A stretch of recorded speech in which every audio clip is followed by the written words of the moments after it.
नमस्कार. नमस्कार. आपलं नाव? शशिकांत गणपतराव शिंदे, आपण कुठून आलात? चाकण, तालुका खेड, जिल्हा पुणे, महाराष्ट्र. आपला व्यवसाय काय आहे? माझा व्यवसाय इंडस्ट्रीयलमध्ये मी सिव्हिलचे कन्स्ट्रक्शनचे छोटे मोठे कामं घेतो. संत रामपालजी महाराजांची गुरुदीक्षा आपण कधी घेतली? संत रामपालजी महाराजांची गुरुदीक्षा 24 मे 2021 नामदीक्षा घेतली. संत रामपालजी महाराजांची सद्भक्ती घेण्या अगोदर आपण व आपला परिवार कोणती भक्तिविधी करत होतात? संत रामपालजी महाराजांची भक्ती घेण्या अगोदर आम्ही हे हिंदू जे पारंपरिक जे आपली महादेवाची भक्ती करणे, मारुतीची, हनुमंताची भक्ती करणे, परत विठ्ठलाची, ज्ञानेश्वर महाराजांची, संतांची वाङ्मय वाचणे, त्यांचं चरित्र वाचणे, परत हिंदू धर्माप्रमाणे सगळं बैलपोळा करणे, इतर आपण हिंदू धर्माप्रमाणे सगळे सण, लक्ष्म्या गौराई बसवणे, गणपती बसवणे, इतर सण सगळे करत होतो. महाराष्ट्रामध्ये जी प्रचलित भक्तिविधी आहे, जसे की मंदिरात जाणे, देवी देवतांची पूजा करणे, त्याचप्रमाणे व्रतवैकल्य करणे आणि जे काही सण आज महाराष्ट्रामध्ये साजरे होतात त्या सणांचं साजरा करणे, त्या सण ह्या गतिविधी आपण करत होतात. तर हे सगळं चालू असताना आपल्याला असं का भासलं की आपण संत रामपालजी महाराजांच्या शरणात जावे आणि त्यांच्याकडनं आपण गुरुदीक्षा घ्यावी? हे सगळं करत असताना मला सिव्हिलचे माझे कन्स्ट्रक्शन काम असल्यामुळे मला थोडंसं ड्रिंकचं व्यसन लागलं. मी दारू प्यायचो, सिगारेट, गुटखे, तंबाखू हे करत करत मी पूर्ण वाहून गेलो होतो. त्यामध्ये व्यसनाधीन झालेलो होतो. मी 2-3 ठिकाणी व्यसन सोडण्यासाठी प्रयत्न केला.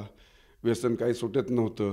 तंबाखूचं तर मला खूप लहानपणापासून सवय होती, दारूची पण सवय. ह्या व्यसनातून मला असं व्यसनाच्या विळख्यामध्ये मी खूप अडकलेलो होतो आणि त्यानंतर मी बऱ्याच ठिकाणी व्यसन सोडण्यासाठी, व्यसनमुक्तीसाठी गेलो, इकडे तिकडे फिरलो, बराच पैसा खर्च केला.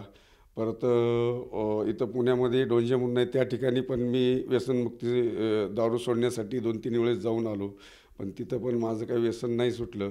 त्यानंतर मी ड्रिंकच्या नादामध्येच यूट्यूब वगैरे सर्च करायचो. यूट्यूब सर्च करता करता ते संत रामपालजी महाराजांचं चॅनल यायचं समोर. मग ते चॅनल पाहता पाहता, दुसरे चॅनल पाहता पाहता मग कधी कधी त्यांचंच चॅनल मी थोडं स्तब्ध होऊन पाहायचो. पाहिल्यानंतर ते वाटायचं की हे काहीतरी वेगळं सांगतायत भक्ती आणि आपण ते करतोय आणि इकडे एवढंही करतोय तरी पण आपल्याला काय वाटत नाही. आणि याच्यामध्ये थोडंसं मग ती रस लागला मला. तिथं रस निर्माण झाल्यानंतर मी परत परत ते चॅनल पाहायला लागलो असं करून. तर ते चॅनल पाहता पाहता मी त्यांच्या पूर्ण म्हणजे 2-3 महिने मी सारखं त्यांचं असं अधूनमधून ड्रिंकच्या नादामध्येच मी ते पाहायचो चॅनल. आणि पण ते मला आवडायचं खूप आणि सतत मी दुसरे पण चॅनल पाहायचो, पण ते संत रामपालजी महाराजांचं कधी कधी खूप आवडून मी ते मुद्दाम ते लावायचो आणि ते सर्च केल्यामुळे ते समोर मोबाईलमध्ये ते यायचं. आणि हे करता करता एके दिवशी मग मी खाली त्यावरती पट्टीत, मोबाईलच्या पट्टीमध्ये खाली मोबाईल नंबर आले. ते मोबाईल नंबर मी सर्च केला आणि कॉल केला. मग त्यांनी मला, तर तुम्हाला व्यसन वगैरे कुठले आहेत का विचारले. त्यांनी मी म्हटलं हो, खूप मला व्यसन भरपूर आहेत म्हटलं. मी दारू पितो, सिगारेट लागतात, मला गुटखे लागतात, माझं स्वतःचं वैयक्तिक दारूचा खर्च, मी दारूचं कॅल्क्युलेशन केलं माझं. तर जवळजवळ माझा 1 टँकर दारूचा माझ्या शरीरामध्ये मी पिऊन टाकलेला आहे. त्यानंतर माझं जर पैशाचं जर कॅल्क्युलेशन केलं मी, तर माझं जवळजवळ 45 लाखाच्या आसपास माझं मी दारूमध्ये पैसे आणि इतर वेगळे गुटखा, सिगारेट त्याचे ते वेगळे, पण दारूचेच माझे पैसे एवढं मी एका दिवशी कॅल्क्युलेशन केलं की आपण एवढी दारू पेलो. आणि माझा एक उद्देश होता की दारू संपवायची होती मला, की महादेवाने जसं विष प्राशन केले तसं मला ह्या जगातली दारू संपवून मला पण हे दारू नष्ट करायची होती. पण ते नष्ट काही होत नव्हती, कारण दारू लॉकडाऊनमध्ये सुद्धा मला भेटायची. जी 200 रुपयाला क्वार्टर भेटायची ती मला 700-800 रुपयाला, मी 900 रुपयापर्यंत मी लॉकडाऊनमध्ये 1000 रुपयाची पर्यंत दारू मी घेऊन पेलेली आहे लॉकडाऊनमध्ये.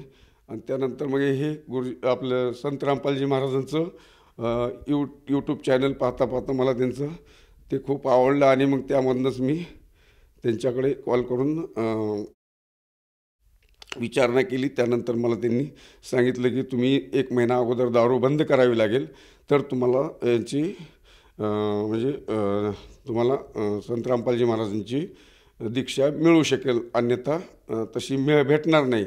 मग मी ज्या दिवशी निश्चय केला की आता आपल्याला खरंच ह्याच्यातून आपल्याला ही व्हायचं, तर मी इतकी प्रयत्न केले होते अगोदर दारू सोडण्यासाठी. खूप काही ठिकाणी फिरलो, पण दारू काही माझी सुटत नव्हती. पण त्या दिवशी मी असा निश्चय केला, त्या दिवशी मला दारूचं पण नाही आठवण आली, तंबाखूची पण नाही, गुटख्याची पण नाही, सिगारेटची पण नाही, कसलीच आठवण नाही येतं. मी दिवस गेला, दुसरा दिवस गेला, तिसरा दिवस गेला, चौथा दिवस गेला. त्या अगोदर मी 8 दिवस मुश्किलीने कसं तरी अगोदर मी काढायचो, पण ते 9व्या दिवशी मी दारूच प्यायचो. पण इथं 8 दिवस गेला, महिना गेला, माझं दारू नाही पिलं तर माझं अंग खाजायचं, मला झोप नाही यायची अगोदर. पण मी निश्चय केला की मला आता यांची दीक्षा घ्यायची आहे, तर माझं पूर्णच बंद झालं, अंग खाजणं बंद झालं, झोप यायला लागली मला शांत. त्यानंतर त्यांनी नंतर मला मग 1 महिना किंवा 1.25 महिना झाल्यानंतर मग मला म्हटले, मग परत मी कॉल केला की मला आता दीक्षा मिळू शकेल का? तर ते म्हटले तुम्हाला दीक्षा हो भेटेल म्हटले, तुम्हाला दीक्षा देता येईल, आता तुम्ही दारूबंदी केलेली आहे. मग तिथं मला काय मग घरी म्हणले तुमच्याकडे मोबाईल कोणता आहे? मी म्हणलं स्मार्टफोन आहे म्हणलं माझ्याकडे. मग त्यांनी मग त्या ऑनलाईनमध्ये नामदीक्षा मला त्यांनी दिली. सर, जसं तुम्ही सांगत आहात की आपण अगदी व्यसनी होतात आणि नाना प्रकारचे व्यसन आपल्याला जडले होते. प्रामुख्याने दारूचं व्यसन होतं, गुटखा, तंबाखू, मांसभक्षण, म्हणजे वाईटातली वाईट परिस्थिती आपली होती. परंतु आपण केवळ संत रामपालजी महाराजांची भक्ती स्वीकारण्याचा निश्चय केला आणि आपली दारू आणि जे काही नशा होती ती पूर्णपणे सुटून गेली. तर हा खरोखरच चमत्कार झालेला आहे. तर मला असं विचारायचं आहे, हा तर एक चमत्कार आपण श्रद्धाळूंना सांगितलाच, परंतु त्या व्यतिरिक्तसुद्धा जेव्हा आपण संत रामपालजी महाराजांची सद्भक्ती केली, नामदीक्षा घेतली, त्यानंतर आपल्याला आपल्या जीवनामध्ये काय काय अनुभव आलेत? जीवनामध्ये अनुभव म्हणाल सर, तर माझा पहिला अनुभव, माझी मुलगी BSc हॉटेल मॅनेजमेंटला कोल्हापूरला शिकायला होती. तर त्या ठिकाणी तिला पैसे भरायला पण माझ्याकडे नव्हते आणि तिला इथं पुण्यामध्ये ॲडमिशन घ्यायचं होतं मला. संत रामपालजी महाराजांच्या कृपेने मला तिथून मुलीचं ॲडमिशन पुण्यामध्ये झालं. मुलीचं शिक्षण पुण्यात ॲडमिशन IIM हॉटेल मॅनेजमेंट कॉलेजला BScला घेतलं. हा पण एक लाभ झाला मला. परत त्यानंतर मला गाडीवर जात असताना असा मोठा खड्डा होता एक, MIDCच्या लिअर कंपनीच्या समोर मी येत होतो तळेगावाकडनं. तर मोठा खड्डा असल्यामुळं त्या खड्ड्यातनं आता मला माझे डोळे झाकले की माझी गाडी गेली आणि मी पडलो. माझा पहिलाच ॲक्सिडेंट झालेला होता आणि परत माझा ॲक्सिडेंट आला म्हणून मी डोळे झाकले, तर गाडी एकदम अशी पूर्ण असं गवतावरनं गादीवरनं गेल्यासारखी निघून गेली आणि पुढं असं ॲक्सिडेंटचं आम्हाला काहीच जाणवलं नाही. हा एक मोठा लाभ झाला मला. आणि दुसरे छोटे मोठे लाभ, गावाकडे माझ्या आईवडिलांनी संत रामपालजी महाराजांची भक्ती स्वीकारली आणि त्यानंतर मग आमची म्हैस गावातनं भाऊ घेऊन ऊसाच्या रानातनं जात होता. तर ते ऊसाचे रानमधून ती म्हैस चुकून गेली ऊसातनं. तर ते म्हैस 2 दिवस गेले, 3 दिवस झालं, घरी तिचं छोटं पिल्लू होतं म्हशीचं. तर त्या ह्याच्यामुळं येईल दुधासाठी होती ती पाजवाल लेकराला, तर ते काही म्हैस आली नाही. नंतर मग 3 दिवस झाले, 4थ्या दिवशी परत म्हैशीचा काही म्हणजे ठिकाणा नाही लागला की कुठं आहे, काय शोध नाही लागला. मग मला बहिणीने फोन केला की म्हैस गेलेली आहे म्हणून. तर ते मग मी असंच ग्रुपला मेसेज टाकला. तर तिथं मला एकाने सांगितलं की तुमची म्हैस काही दिसली नाही. नंतर मग मी संत रामपालजी महाराज त्या संध्याकाळी प्रार्थना लावली. मला गावाकडून फोन आला की आपली म्हैस खाटकाच्या दारामध्ये होती. त्यांनी म्हैशीची मोरकी, म्हशीचे शिंग रंगरंगटी करून तो बाजारमध्ये विकण्याचा प्रयत्न करत होता. तर ते आमच्या एका गावातल्या व्यक्तीने पाहिली आणि तुमची म्हैस मी हे ठिकाणी पाहिली म्हणून त्यांनी सांगितलं दुसऱ्या दिवशी संध्याकाळी. मग मी भावाला त्या दिवशी पाठवलं. तर त्यांनी दंड मागितला. दंड देऊन आम्ही ती म्हैस आमची परत भेटली. सर, जसं तुम्ही सांगत आहात की संत रामपालजी महाराजांच्या सद्भक्तीत आल्यानंतर आपल्याला व आपल्या परिवाराला बरेचसे लाभ प्राप्त झालेत आणि त्याचप्रमाणे आपण असं पण सांगत आहात की जो आपल्याला व्यसनाचा रोग होता जे काही व्यसन आपल्याला जडलेलं होतं ते अगदी मुळापासून दूर झालं. तर ह्या अनुषंगाने आज समाजामध्ये बरेचसे असे साधक आहेत, बरेचसे दुःखी आत्मा आहेत की जे व्यसनाधीन झालेले आहेत आणि त्या व्यसनापासून मुक्त होण्यासाठी नाना प्रकारची ट्रीटमेंट घेतात, कोणत्या ना कोणत्या संताकडे जातात, झाडफूक करतात किंवा नशामुक्त केंद्राकडे ते धाव घेतात, परंतु त्यांना त्यातून फक्त अपयशच मिळतं. तर मी आपल्याला असं सांगू इच्छितो की आपण आपल्या अनुभवातून या सर्वांसाठी आज टी व्ही चॅनलच्या माध्यमातून काय संदेश द्याल? संदेश एवढाच देऊ शकतो की माझ्या लाईफमध्ये मी इतका भरभराटून गेलो होतो आणि मी खूप वाईट परिस्थितीमध्ये होतो. मी पूर्ण वाहून गेलेलो होतो, दलदलीत फसलेलो होतो आणि ह्या व्यसनामुळं मी वरचेवर जास्तीत जास्त मी फसत चाललेलो होतो. पण मला कोणी वर काढण्याचा प्रयत्न करत नव्हतं, की कुणी काही सांगत नव्हतं आणि कुणी काही मी खूप प्रयत्न केला, इथं जा तिथं जा सोडण्याचा, पण ते काही सुटत नव्हतं. आणि त्या अनुषंगाने मी म्हणजे दलदलीत जास्तीत जास्त फसत जात होतो. आणि एवढाच माझा ह्यांना म्हणजे समाजांना हे सांगू इच्छितो की मी ज्याप्रमाणे संत रामपालजी महाराजांची भक्ती स्वीकारून मी माझ्या जीवनाचं सार्थक केलं, असं सर्वांनी करावं एवढीच माझी म्हणजे प्रार्थना आहे सगळ्यांना.